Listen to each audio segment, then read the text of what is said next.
To LG classes. आज के इस ज़बरदस्त सेशन में आपका बहुत बहुत स्वागत है दोस्तों। आज हम बात करेंगे आधुनिक भारत के इतिहास के दूसरे चैप्टर के बारे में। दोस्तों आज हम आपके लिए चैप्टर लेके आए हैं पुर्तगालियों का भारत में आगमन। जैसा कि पिछली क्लास में हमने डिस्कस किया था यूरोपीय कंपनियों का भारत में आगमन, और पुनः हम उसी टॉपिक का एक टॉपिक लेके आए हैं। जैसे कि हमने बताया था कि आपको पर्टिकुलर हर टॉपिक के बारे में अलग से पढ़ाया जाएगा, तो उसी के लिए दोस्तों हम पुर्तगालियों के भारत आगमन को लेकर के और दूसरी क्लास हम लेके आए हैं। तो दोस्तों सेशन की ओर बढ़ने से पहले आपको छोटी सी एक बात बताना चाहता हूँ। यदि आप हमारे चैनल पर नए हैं तो दोस्तों जल्दी से इसको सब्सक्राइब कर लीजिए और पास में लगे बेल आइकन को ज़रूर प्रेस कर लीजिए, जिससे कि हमारे द्वारा अपलोड की गई सभी वीडियो आपके नोटिफिकेशन में मिल जाए। और दोस्तों अगर आपको वीडियो पसंद आता है तो प्लीज़ इसको शेयर और लाइक ज़रूर कीजिए। दोस्तों यहाँ पर सभी विषयों को बहुत ही विस्तार से पढ़ाया गया है, और वो भी क्लास नोट्स के माध्यम से। ज़्यादा बताने की आपको आवश्यकता नहीं है, आप अच्छी तरह समझते हैं। तो चलिए दोस्तों बिना समय को व्यर्थ किए हम अपने सेशन की ओर बढ़ते हैं। दोस्तों आगे बढ़ने से पहले हम पिछली क्लास का एक सटीक रिवीजन लगा लेते हैं।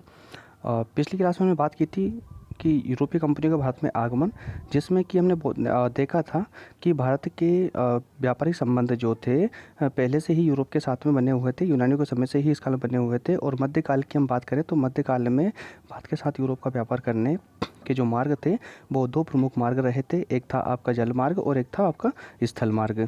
स्थल मार्ग में दोस्तों जब स्थल मार्ग से ये व्यापारी व्यापार करते थे भारत में, तो इनको टर्की, फारस, ईरान, इराक और अफ़गानिस्तान होते हुए, अफ़गानिस्तान से फिर भारत आने के लिए इनको 5 प्रमुख दर्रों से होते हुए भारत में प्रवेश करना पड़ता था, जिसका नाम था खैबर, खुर्रम, बोलन, गोलन और मोलन दर्रा।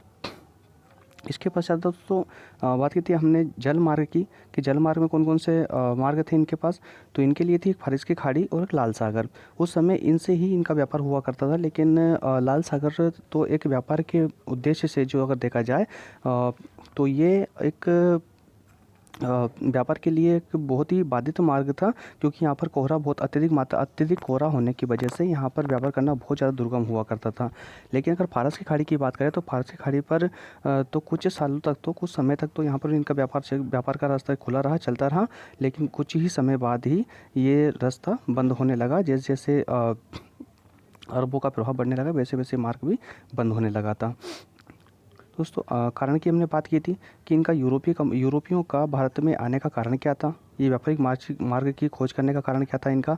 तो ये था वहाँ की अत्यधिक ठंड पड़ने के कारण ये जो यूरोपी लोग थे, यूरोपी जो थे, ये अधिकतर जो है गोश्त पर जिंदा रहते थे, और गोश्त को ये मसाला डालकर खाते थे। और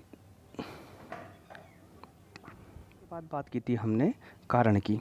इसके कारण क्या थे, तो ये व्यापारी पूर्वी देशों के गरम मसालों के कारण बहुत महत्वपूर्ण था, क्योंकि गरम मसालों की यूरोप में बहुत मांग थी। ये मसाले यूरोप में बहुत महंगे बिकते थे, क्योंकि जाड़ों के समय में यूरोप में बहुत अधिक ठंड पड़ती थी और नमक और काली मिर्च डले गोश्त पर ही ये जीवित रहते थे।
जो 1500 ईस्वी के आसपास में जो व्यापार को नियंत्रित कर रहे थे, कोरोमंडल का जो पूरा व्यापार जो किसी नियंत्रण में था, तो ये चेट्टियार समुदाय के नियंत्रण में था। और बंगाल की खाड़ी के समूचे क्षेत्र में और विशेष रूप से कोरोमंडल के मलक्का में उनकी बहुत ज़्यादा महत्वपूर्ण भूमिका रही। और इसी के साथ साथ दोस्तों ये और बता दूं मैं आपको कि जो मलक्का जो बंदरगाह था, ये आगे चल कर के और अंतर्राष्ट्रीय बंदरगाह के नाम से बहुत ज़्यादा प्रसिद्ध हुआ। अच्छा, इनके आने का क्रम क्या था? पुर्तगाली कंपनी यूरोपीय कंपनियाँ जो भारत में आई थी, इनका दोस्तों एक छोटा सा क्रम भी देख लीजिए कि किस क्रम में आई। कभी कभी यहाँ से कन्फ्यूज़न भी होती है और एग्जाम में इनका क्रम देकर पूछ भी लिया जाता है। दोस्तों सबसे पहले पुर्तगाली आए, फिर डच, अंग्रेज, डेनिश और फिर फ्रांसीसी आए। लेकिन जहाँ हम बात करेंगे इसकी फैक्ट्रियों की, इसका अगर फैक्ट्रियों की बात करेंगे तो दोस्तों फैक्ट्रियों में एक छोटा सा कन्फ्यूज़न है कि सबसे पहले तो फैक्ट्री पुर्तगाली आती तो पुर्तगाली ही लगाते हैं, लेकिन उसके बाद में डच आते हैं, लेकिन डच पहले फैक्ट्री नहीं लगाते, पहले लगाते हैं अंग्रेज। यानी कि पुर्तगालियों के बाद में अंग्रेज लगाते हैं, अंग्रेजों के बाद में फिर डच लगाते हैं और फिर डेनिश और फ्रांसीसी। ठीक दोस्तों, चलिए आगे बढ़ते हैं।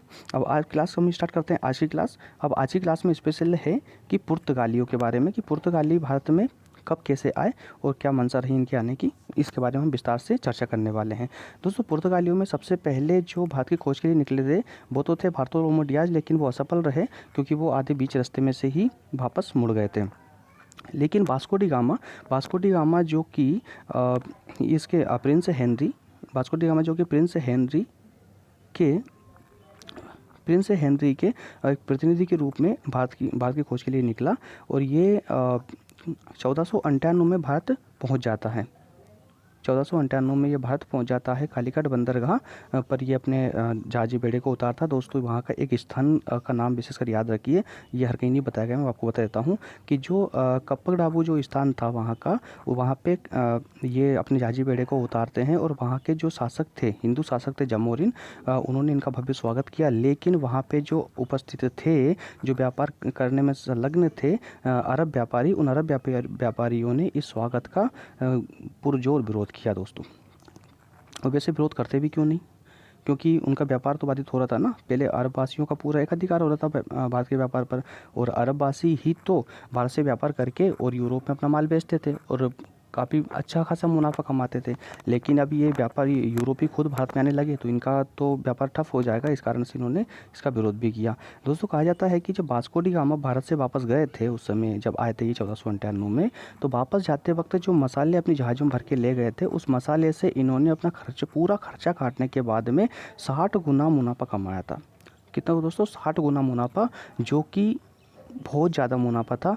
और इसी मुनाफे के कारण से ही अन्य जो पुर्तगाली थे वो इनसे आकर्षित हुए और भारत में आने के लिए कूच करने लगे। लेकिन जब ये वास्को डी गामा वापस पुर्तगाल पहुंचे तो उन्होंने प्रिंस हेनरी को सारी बात बताई, वहाँ के नागरिकों को सारी बात बताई, समझाई कि उनको क्या क्या मुसीबतों का सामना करना पड़ा और भारत से व्यापार करने में के क्या क्या फ़ायदे हैं। तो उन्होंने बताया कि अरबवासियों ने उनको किस प्रकार से परेशान किया। ऐसा नहीं कि अरबवासियों ने वास्को डी गामा को सिर्फ भारत में ही परेशान किया, बल्कि जब ये जा रहे थे या आ रहे थे तो दोनों वक्त ही रास्ते में जो समुद्री मार्ग था वहाँ पे भी इनको परेशान किया गया अरबवासियों के द्वारा। तो उसी क्रम में यहाँ से फिर अगले नाविक निकलते हैं जिसका नाम था पेड्रो अल्वारेज कैब्राल। दोस्तों मैं यहाँ पे सिर्फ कैब्राल नाम यूज़ करूँगा। तो ये कैब्राल जब निकलता है तो कैब्राल पूरी मंशा के साथ निकलता है कि उसको पता था कि अरब उस पर आक्रमण तो 100% करेंगे, उसको परेशान करेंगे। इसलिए उसने पहले से ही 13 जहाजी बेड़ों को अपने साथ लेकर के और एक मंशा बना ली थी कि अब तो अरबों को खदेड़ना है, वहाँ से अरबों को हटाना है। और इसी मंशा के साथ वो यहाँ से निकलता है और बीच में उनको अरबों से उसका सामना भी होता है, जिनके साथ में एक भीषण युद्ध भी होता है और वो अरबों को पराजित कर देता है। क्योंकि अरबों को थोड़ी ना पता था कि युद्ध करने के हिसाब से आ रहा है, उसको तो मालूम था कि शायद ये व्यापार के लिए जा रहा है, तो उन्होंने उस पर अचानक से आक्रमण कर दिया। जब आक्रमण करा तो ये तो पूरी पहले से ही तैयार था, तो इस प्रकार से उसने उस पर आक्रमण करा और उसको पराजित भी कर दिया।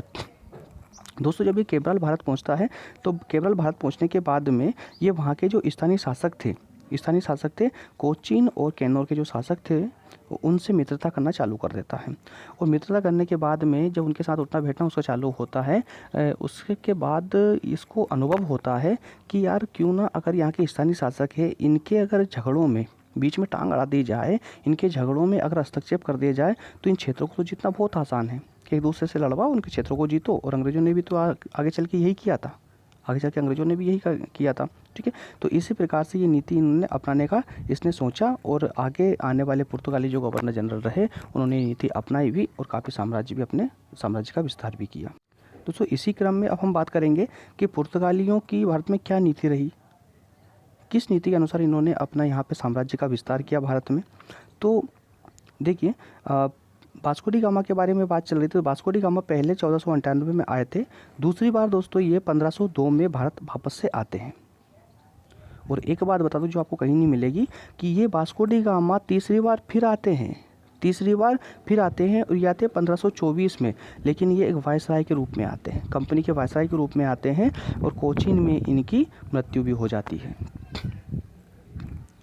तो 1502 में जब ये भारत आए तो 1503 में यानी कि 1 साल बाद ही इन्होंने कोचीन में एक फैक्ट्री लगाई। इसी क्रम में फिर 2 साल बाद 2 साल का ब्रेक लेकर के फिर 1505 में एक कन्नूर में फिर से एक फैक्ट्री की स्थापना कर दी, फैक्ट्री फिर लगा दी। दोस्तों अब पुर्तगालियों ने अपने व्यापार को बढ़ाने और एकाधिकार को स्थापित करने के लिए 1505 में एक नीति बनाई। कब दोस्तों? 1505 में जब कन्नूर में फैक्ट्री बनाई गई, उसी के तहत ही इन्होंने अपना जो व्यापार था, अपना जो उन्होंने जो अभी तक का जो विस्तार किया था उसको बनाए रखने के लिए अपने एक नीति बनाई, जिसके तहत उसने एक गवर्नर जनरल को नियुक्त करने का फैसला लिया कि इन कंपनी का जो कंपनी व्यापारिक कंपनी जो है, जो भारत में व्यापारिक कंपनी चल रही है, उसका एक गवर्नर जनरल बना दिया जाए। ये गवर्नर बना दिया जाए जिससे कि कंपनी का संचालन एक प्रॉपर वे में हो जाएगा। ठीक, तो दोस्तों इसी क्रम में जैसे ही गवर्नर की नियुक्ति की गई तो उसमें पहले जो नियुक्त होने वाले गवर्नर थे Francisco de Almeida. Francisco de Almeida का कार्यकाल रहता है 1505 से 1509 के बीच में। 1505 में ये गवर्नर बन के भारत में आते हैं और 1509 तक इनका कार्यकाल रहता है दोस्तों। और इसी कार्यकाल के तहत ही इन्होंने दक्षिण पूर्वी एशिया के व्यापार को नियंत्रित करने के लिए, या यूँ कहें कि उस पर एकाधिकार जमाए रखने के लिए, अपने व्यापार को सुरक्षित रखने के लिए इसने एक नीति चलाई जिसको बोला गया शांत जल नीति। शांत जल की नीति, जिसे इंग्लिश में बोलते हैं blue water policy. Blue water policy दोस्तों एक ऐसा जाल था जिसमें कि जो मैप में देखिए आप कि ये जो पूरा दक्षिण भारत था, जो पूरा दक्षिण भारत हिंद महासागर जो था, इस हिंद महासागर पर के आसपास में जितने भी तट थे उस पर एकाधिकार करने की इनकी ये नीति थी कि इस पर अगर एकाधिकार हो जाएगा तो इनका व्यापार पूरी तरह से सुरक्षित हो जाएगा, क्योंकि संपूर्ण भारत के लगभग जो व्यापार होते हैं वो यहीं से ही होते थे। ठीक दोस्तों, तो अल्मीड़ा ने भारत में पुर्तगाली राज्य स्थापित करने का प्रयत्न यहाँ से आरंभ कर दिया। जो सपना वहाँ पर ऊपर देखा गया था वो अब ये अल्मीड़ा के द्वारा पूरा किए जाने लगा था। जो कैब्राल ने देखा था वो अब ये पूरा करने वाला था। तो अल्मीड़ा ने जैसे ही ये सोचा कि यहाँ पर कि के बीच में, यानी कि स्थानीय शासकों के बीच में हस्तक्षेप करके और इन क्षेत्रों पर अधिकार जमाया जा सकता है दोस्तों, इसी क्रम में उसने 1505 ईस्वी में ही 3 दुर्गों की स्थापना की। 3 दुर्गे बनाए। उस दुर्गों का नाम था अंजाडीवा, कन्नूर और किलवा। ये 3 दुर्गों की उसने स्थापना की और हिंद महासागर को उसने पुर्तगाली सागर के रूप में भी उसने घोषित कर दिया। यानी कि 1508 में आगे चल कर के 3 साल बाद ही जैसे यूनिवर्सिटी फैक्ट्रियों की स्थापना की, कन्नूर में फैक्ट्री लगाई और दुर्ग स्थापित किए अंजाडीवा, कन्नूर और किलवा में। उसी के साथ में 1508 में यानी कि 3 साल बाद ही इसका फिर एक युद्ध होता है। ये एक युद्ध लड़ता है। उस युद्ध बहुत फेमस था वो युद्ध। उस युद्ध का नाम था चोल युद्ध। ठीक, और दोस्तों ये चोल युद्ध जो है अल्मीड़ा और एक संयुक्त मुस्लिम बेड़े के साथ में लड़ा गया था, जिसमें संयुक्त मुस्लिम बेड़े में 3 लोग शामिल थे। ये थे गुजरात के शासक, तुर्की और मिस्र के शासक। ये 3 लोग इसमें शामिल थे। लेकिन प्रथम जो युद्ध होता है चोल युद्ध, इसमें अल्मीड़ा पराजित हो जाता है, अल्मीड़ा की पराजय हो जाती है। लेकिन पुनः ये अपने आप को तैयार करता है और 1509 में अगले साल ही फिर से युद्ध के लिए तैयार हो जाता है और युद्ध के लिए वापस से निकल पड़ता है। और फिर जब दूसरी बार युद्ध के लिए आता है तो अल्मीड़ा जो है इस संयुक्त मुस्लिम बेड़े से विजय प्राप्त कर लेता है, इस पर जीत जाता है। दोस्तों यहाँ पर एक इम्पोर्टेंट फैक्ट कि पुर्तगालियों के द्वारा एक कन्नूर ही मात्र एक ऐसा क्षेत्र था जहाँ पर फैक्ट्री भी थी और दुर्ग का भी स्थापना की गई थी। फैक्ट्री और दुर्ग दोनों एक ही जगह बनाए गए थे। ये एकमात्र एक कन्नूर एक ऐसा स्थान था। चलिए आगे बढ़ते हैं दोस्तों। अल्मेड़ा के बाद में नए गवर्नर नियुक्त होते हैं जिसका नाम है अल्बुकर्क। अल्बुकर्क दोस्तों ये वास्तविक संस्थापक माना जाता है पुर्तगाली को भारत में, मतलब कि पुर्तगाली साम्राज्य का वास्तविक संस्थापक अल्बुकर्क को ही माना जाता है, क्योंकि अल्बुकर्क ने कुछ ऐसी नीतियां चलाई और इतने युद्ध लड़े और युद्धों में अधिकतर युद्धों में उसने विजय प्राप्त की, इस कारण से इसको एक वहाँ का वास्तविक संस्थापक माना जाता है। चलिए एक छोटा सा अध्ययन के बाद देख लेते हैं कि भारत में पुर्तगाली शक्ति का वास्तविक संस्थापक अल्बुकर्क को माना जाता है। ठीक है, वायसराय गवर्नर बनने के पूर्व ही, क्योंकि देखिए इसने इतना सक्सेस क्यों रहा। अब कह सकते हैं कि पुर्तगाली जितने भी गवर्नर जनरल या वायसराय आए उनमें सबसे ज़्यादा सक्सेसफुल ये अल्बुकर्क ही रहा था। तो इसका कारण था दोस्तों कि ये गवर्नर बनके तो 1509 में आया था, लेकिन 1503 में ही पहले ही भारत आ चुका था और भारत में आकर के उसने एक दुर्ग का निर्माण करवाया था दोस्तों, जहाँ कोचीन में 1503 में एक दुर्ग का निर्माण करवाया। जैसे आया था ये, तो आते ही इसने कोचीन में एक दुर्ग का निर्माण करवाया, जो कि हमने ऊपर देख चुके थे। 1509 में इनके जाने का टाइम हुआ था, उस समय जब दोबारा ये आए वायसराय बन करके, तो 1509 में ये इसके नियुक्त हुए और एक साल का ब्रेक लिया, यानी कि एक साल में वहाँ की नीति समझी और नीति समझने के बाद में 1510 में, यानी कि एक साल बाद ही इसने यूसुफ आदिल शाह जो कि बीजापुर के शासक थे, सुल्तान थे, उससे गोवा को छीना और उसको अपनी राजधानी बना दिया। जी दोस्तों, पश्चिम समुद्री तट पर उसकी तूती बोलने लगी। तो जैसे ही इसने गोवा को जीता, अल्बुकर्क ने जैसे गोवा को जीता, तो दोस्तों गोवा का जो गोवा में अवस्थित जो बंदरगाह है वो बहुत ज़्यादा फेमस हुआ करते थे। अधिकतर व्यापार वहाँ से हुआ करते थे, मसालों के, कपड़ों के। तो इस कारण से क्या हुआ कि उस पूरे क्षेत्र पर अल्बुकर्क का अधिकार हो गया और उसके जो है प्रभाव बहुत अत्यधिक सीमा तक उसका बढ़ गया। ठीक, तो 1510 में इसने गोवा जीता। फिर अगले ही साल, एक साल बाद ही 1511 में उसने मलक्का को भी जीत लिया। दोस्तों मलक्का एक प्रसिद्ध बंदरगाह, जो हमने पहले भी पढ़ चुके थे कि मलक्का एक प्रसिद्ध बंदरगाह है और अब ये एक अंतर्राष्ट्रीय बंदरगाह के रूप में उभरने लगा था। और फिर 1515 में, इसके 4 साल बाद ही उसने होर्मुज बंदरगाह पर भी अधिकार कर लिया, जो कि फारस की खाड़ी में अवस्थित है।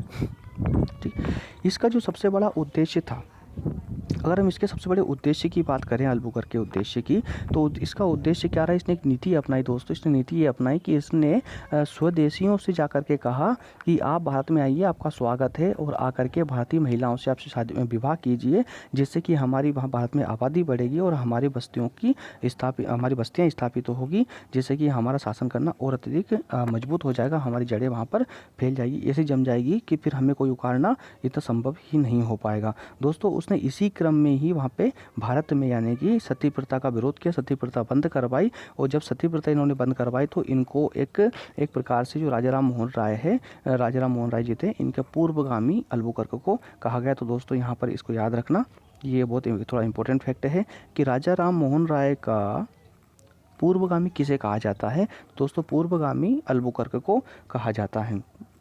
चलिए दोस्तों आगे की ओर बढ़ते हैं। तो अब इनके अल्बुकर्क के बाद में जो शासक यहाँ के आते हैं, यानी कि जो वायसराय बन के आते हैं, वो आते हैं नीनो डी कूना अगले यहाँ के गवर्नर जनरल बनते हैं। तो 1529 में इनका अपॉइंट होता है 1529 से 1538 तक का इनका कार्यकाल रहता है। तो अल्बुकर्क के बाद में एक दूसरा महत्वपूर्ण गवर्नर नीनो डी कूना थे, क्योंकि और इन्होंने एक नीति अपनाई, इन्होंने एक प्लान किया कि उस समय जो मुग़ल सम्राट थे हुमायूं और गुजरात के शासक जो बहादुर शाह थे दोस्तों, उन दोनों के बीच में संघर्ष चल रहा था उस समय। तो इस संघर्ष के बीच में ही इन्होंने एंट्री मारी, उसमें टांग अड़ाया, एक दूसरे को भड़का करके अपनी कुटिल नीति के द्वारा इसने क्या करा कि 1534 और 1535, दोस्तों इस क्रम को याद रखना, 1534 और 1535 इसमें 2 क्षेत्रों को विजित किया। 1534 में इसने बेसिन को जीता और 1535 में द्वीप को जीता क्या, झगड़े में टांग फंसा करके एक दूसरे से लड़के, क्योंकि पहले से ही क्षेत्रीय राजा तो कमज़ोर हो चुके थे, हुमायूं और बहादुर शाह दोनों तो लड़ाई में व्यस्त थे ही, और इसी बीच में इन्होंने एंट्री करके और इनको भी परास्त करके, और 1534 में तो इसने बेसिन पर अधिकार कर लिया और 1535 में द्वीप पर अधिकार कर लिया।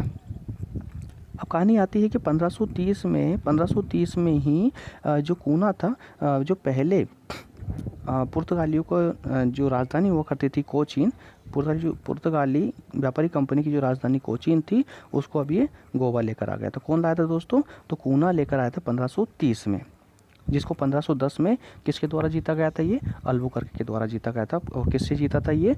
तो मोहम्मद आदिल शाह से ये लिया था, ठीक है, आदिल शाह से जीता था ये। ठीक दोस्तों, अगले गवर्नर की ओर बढ़ते हैं। अगले गवर्नर पुर्तगाली गवर्नर थे आपके Garcia the Noronha. Garcia the Noronha यहाँ 1538 में आते हैं और गवर्नर ये बनते हैं और ये बहुत ही बड़ी विजय हासिल करते हैं दोस्तों।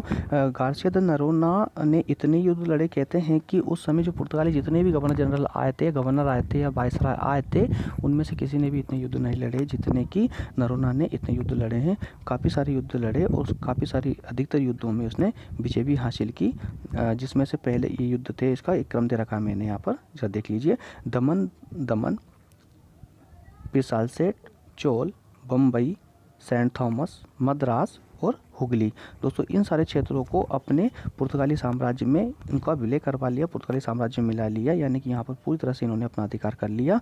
और फिर इसके बाद में हुगली को इन्होंने अपनी राजधानी भी बनाया, अपना केंद्र भी बनाया। और इसी के साथ साथ में ही नरोना ने ही सिर्फ भारत में ही नहीं बल्कि ये सिलोन तक पहुँच गए थे। सिलोन के भी कुछ भागों पर अपना अधिकार कर लिया था। दोस्तों सिलोन जो है पहले के, अभी ये श्रीलंका है, श्रीलंका का ही पुराना नाम सिलोन था यहाँ पर। ठीक, तो उसके भी कुछ भागों पर इसने अधिकार कर लिया था। आगे कहानी बढ़ते हैं कि 1559 तक, तो 1559 तक आते आते इनका दमन वाले क्षेत्र पर पूरी तरह से नियंत्रण हो गया था। दमन वाले क्षेत्र में पूरी तरह नियंत्रण करने के तत्पश्चात ही अगर देखा जाए तो उस समय तक पुर्तगालियों के पास में लगभग अगर देखा जाए तो 50 तो दुर्ग हो चुके थे और 100 से ज़्यादा जहाजी बेड़े इनके पास में हो चुके थे। लेकिन कहानी कुछ अब पलट सी दिखने लगी कि इतना कुछ होने के बाद भी, यानी कि 50 दुर्ग और 100 से अधिक जहाजी बेड़े होने के बाद भी ये अधिक समय तक भारत में शासन नहीं कर पाए। और ये शासन क्यों नहीं कर पाए? तो इसके कारण भी रहे हैं कि इनके समय में जब ये 1500 की ईस्वी में, 16वीं ईस्वी में जब चल रहे थे, जब इनके अपने प्रभाव को बढ़ा रहे थे, तो उसी समय में कुछ ऐसे एक कारण तो ऐसे भी रहे हैं कि कुछ जो शासक आते हैं, यानी कि जो गवर्नर जनरल आते हैं, वायसराय आते हैं पुर्तगाली व्यापारी कंपनी के, तो वो एक प्रभावी नहीं है। और उसी समय में डच और अंग्रेज़ों की भी एंट्री हो जाती है, तो डच और एंट्री हो जाती है। इसके अलावा एक अन्य कारण भी था दोस्तों कि 1580 के आते आते जो इनका कॉम्पिटिटर देश था स्पेन, वो पुर्तगाल में मर्ज हो जाता है दोस्तों। अब जैसे ही स्पेन पुर्तगाल में मर्ज होता है तो इसकी जो कंपनी थी, इसकी स्वतंत्रता पूरी तरह से स्वतंत्रता अपनी चली जाती है, क्योंकि अब यहाँ दो देशों का सवाल था, यहाँ पुर्तगाल और स्पेन दोनों का मर्ज होने के बाद में कि दोनों देश सम्मिलित तो हो गए। सम्मिलित होने से क्या हुआ कि पुर्तगाल ने अपनी स्वतंत्रता को ही खो दिया।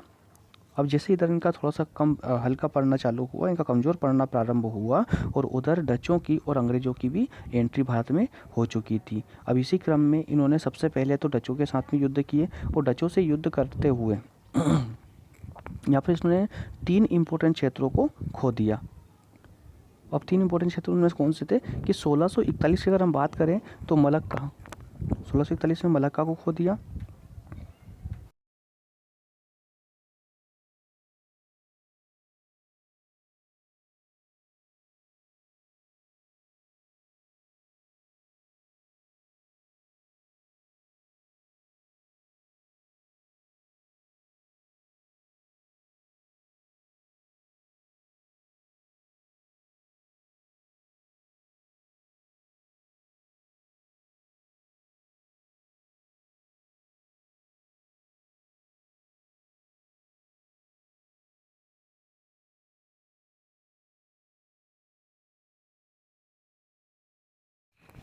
तो इसी क्रम में जब ये अंग्रेज़ों का आगमन होता है भारत में, यानी कि अंग्रेज़ों का प्रभाव बढ़ने लगता है, तो अंग्रेज़ों के साथ भी इनका संघर्ष होता है। दोस्तों 1 मिनट, शायद कुछ मिस कर रहे हैं।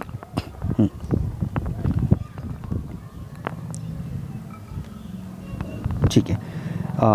तो यहाँ पर अंग्रेज़ों के और डचों के आगमन की वजह से इनका जो प्रभाव है अब लगभग थोड़ा सा कम होने लगा था, क्योंकि अब ये पुर्तगालियों का पहला संघर्ष जो है डचों के साथ होता है। और डचों के इसी संघर्ष के दौरान ही 1641 में मलक्का, 1658 में श्रीलंका और 1663 में मालाबार, इन तीनों प्रमुख क्षेत्रों पर भी जो इनके केंद्र बिंदु हुआ करते थे व्यापार के, इन पर भी डचों का अधिकार हो जाता है। और इसी में आगे बढ़ने के बाद में फिर 1612 में अंग्रेज़ों ने भी इनके विरुद्ध आक्रामक नीतियाँ अपनानी चालू कर दी और 1612 में इन्होंने सूरत पर अपना अधिकार जमा लिया इनको पुर्तगाली को पराजित करने के बाद में। और 1622 की अगर बात करें तो होर्मुज जो बंदरगाह था उस पर भी इनका अधिकार हो गया दोस्तों। होर्मुज बंदरगाह को आपको याद होगा कि 1515 में अल्बुकर्क ने जीता था।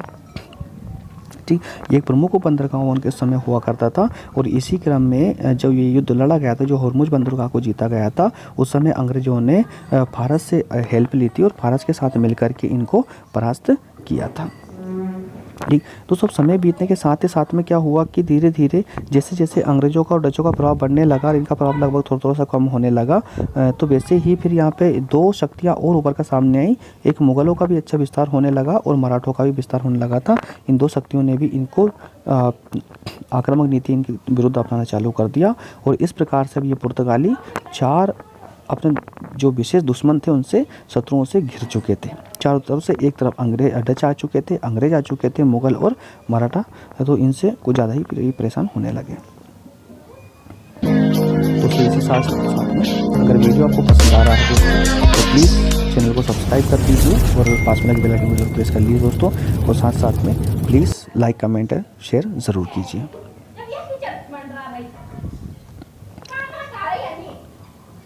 तो इसी क्रम में फिर मुग़ल बादशाह जो शाहजहाँ थे, शाहजहाँ ने अपने जो सिपहसालार थे कासिम खान, वो कासिम खान को युद्ध के लिए इनके लिए भेजा और कासिम खान ने भी इनसे पुर्तगालियों से हुगली को छीन लिया। इसी क्रम में मराठाओं ने भी 1639 में सालसेट और बेसिन पुर्तगालियों से छीन लिया।